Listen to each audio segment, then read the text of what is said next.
According to the banking sector report from the Bank of Ghana, the 2.83 billion Ghana Cedis profits recorded in the first 10 months of 2019 represents a 45.3% increase over the 1.59 billion Ghana Cedis recorded during the same period in 2018. The increase in the net income, according to the regulator, was on the back of significant increases in net interest income and fee and commission income. Commenting on the high increase in recorded profits for the period under review, banking consultant Dr. Richmond Atuahene said, for the banking sector to sustain such positive results, banks would have no choice but to continue investing their funds in secure government securities instead of advancing more funds to risky small and medium-scale enterprises. Well, from the figures in front of me, they are getting more from the investments.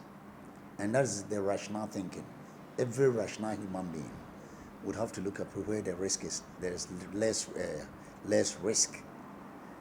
Government papers are some to say risk-free investment.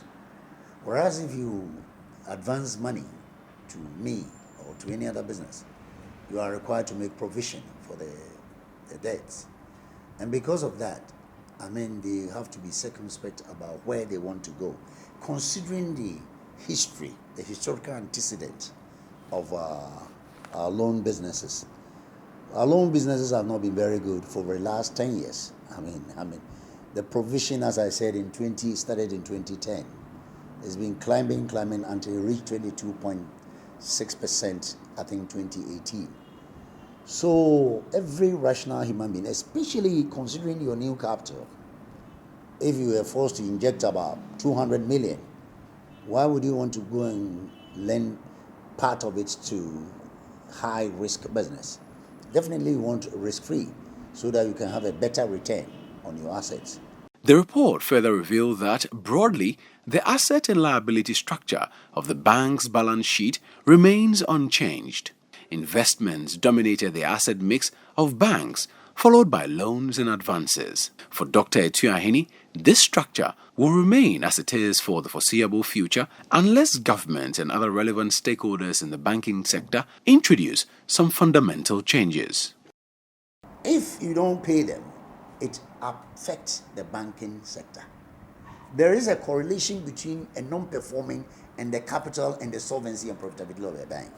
The more the contractors withhold not paying, the more the banks go down. That is the reason why banks have refused not to go so much. A time will come, if this thing continues for a year or two, a time will come, everybody will buy treasury bills because they know government will want to borrow more. And they will go there and they'll be able to have a very solid, very beautiful balance sheet. If I was a CEO of any bank, I would take that option. Because you see, I have sourced capital. I've increased my capital from say 200 million to 400 million.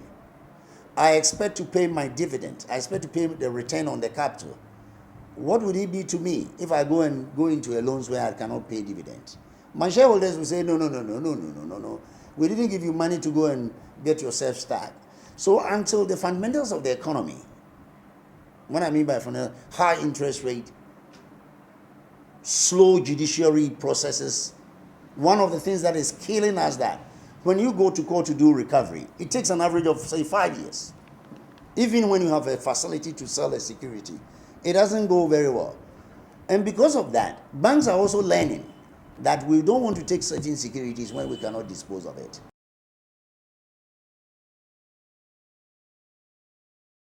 Hi guys, I hope you enjoyed this video. Subscribe to our Citi TV YouTube channel for more videos on the Business Dashboard. Tune in and stay updated on the key business news stories of the day with Business Dashboard every weekday at 7 p.m. only on Citi TV.